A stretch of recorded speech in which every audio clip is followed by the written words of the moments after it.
Hi friend, আজকে recipe হলো শুকনো পাট পাতা দিয়ে ছোটো মাছ রান্না।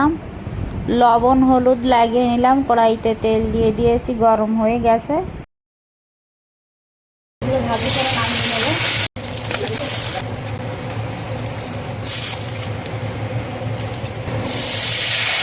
জল দিয়ে দিয়েছি, জলে উবাল এসে গেছে, দিলাম পরিমাণ মতন লবণ হলুদ।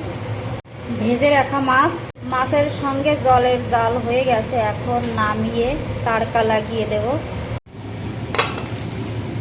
শুকনো পাটের পাতাগুলো পরিষ্কার করে নিয়েছি, তাড়কা লাগিয়ে দেব। তেলের উপরে দিলাম শুকনো লঙ্কা, রাঁধুনি, পাটের পাতা, তাড়কা লাগিয়ে দিলাম।